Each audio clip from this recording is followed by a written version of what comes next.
Assalamualaikum warahmatullahi wabarakatuh. Kami dari kelompok 11 ingin mempresentasikan hasil diskusi kami. Izinkan saya untuk memperkenalkan kelompok kami, yaitu ada Suryansa, ada Zidan Ramadan, saya sendiri, ada Evi Oktaviani, dan ada Putri Sakila Amelia. Kelompok kami akan menjelaskan tentang telekomunikasi, internet, dan teknologi nirkabel. Telekomunikasi adalah teknik pengiriman atau penyampaian informasi dari suatu tempat ke tempat lain, atau telekomunikasi itu adalah suatu hubungan antar orang atau lebih yang dipisahkan oleh jarak yang jauh. Internet adalah jaringan global menggunakan standar universal untuk menghubungkan jutaan jaringan yang berbeda.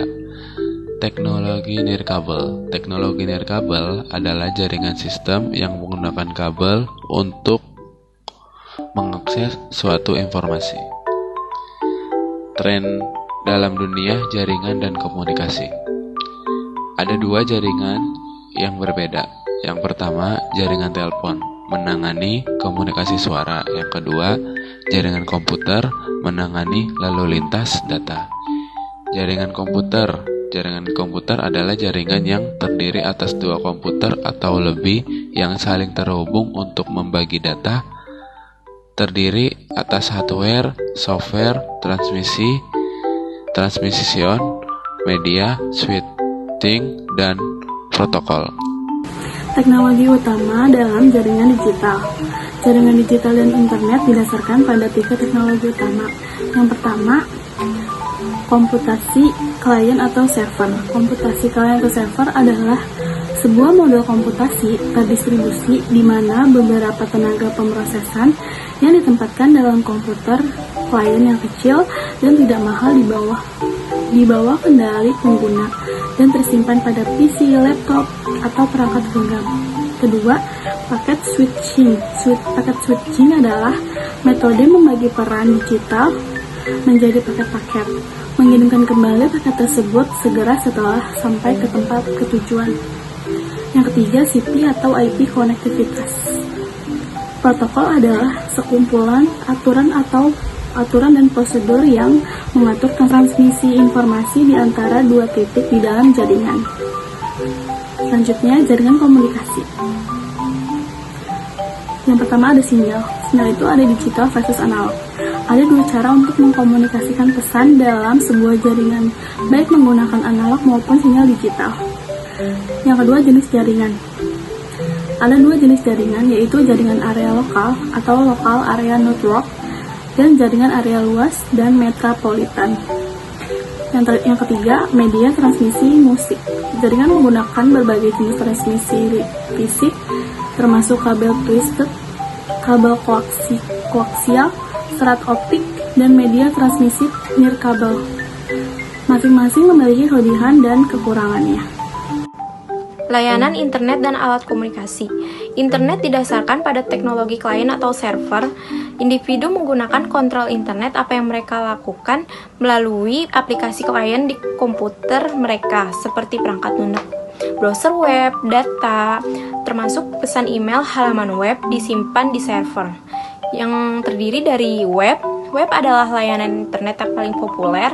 Ini adalah sistem yang berstandar yang diterima secara universal untuk menyimpan, mengambil, memformat, dan menampilkan informasi menggunakan arsitektur klien atau server. Yang kedua, Web 2.0, yaitu sistem web hari ini tidak hanya berisi konten statis mereka, memungkinkan orang berkolaborasi, berbagai informasi, dan membuat layanan dan konten baru secara online. Yang ketiga, Web 3.0, yaitu janji akan web masa depan di mana semua informasi digital ini, semua kontak ini dapat ditenun menjadi satu pengalaman yang berarti. Selanjutnya, teknologi dan perangkat untuk komunikasi dan e-bisnis. Yang pertama ada email. Email adalah surat elektronik yang memungkinkan pesan-pesan untuk dipertukarkan dari satu komputer ke komputer lain, atau cara pengiriman data teks, foto atau file-file audio maupun video dari satu komputer ke komputer lainnya dalam satu jaringan, internet atau intranet. Yang kedua ada chat. Chat adalah berkomunikasi dua atau lebih orang yang terhubung ke internet secara bersamaan, mengadakan percakapan langsung atau interaktif. Atau chatting dalam bahasa Indonesia berarti mengobrol atau bercakap-cakap, dan di internet dengan chatting kita bisa mau ngobrol dengan teman, saudara, keluarga, atau mungkin mencari teman baru yang berada di seluruh dunia. Yang ketiga yaitu pesan instan. Pesan instan adalah jenis layanan chat di mana para pesertanya dapat menciptakan saluran chat pribadi mereka sendiri. Yang selanjutnya ialah revolusi nirkabel. Komunikasi nirkabel membantu bisnis lebih mudah berhubungan dengan pelanggan, pemasok, dan karyawan, dan memberikan pengaturan yang lebih fleksibel untuk mengatur pekerjaan. Untuk yang selanjutnya ialah revolusi nirkabel. Yang pertama, sistem seluler. Layanan seluler digital menggunakan beberapa standar yang bersaing di Eropa dan sebagian besar di dunia luar, yaitu United States. Standarnya adalah Global System for Mobile Communication atau GSM. Yang kedua yaitu jaringan komputer wireless dan akses internet, dan yang ketiga RFID dan jaringan wireless SIROR. Sekian penjelasan dari kelompok kami. Terima kasih. Assalamualaikum warahmatullahi wabarakatuh.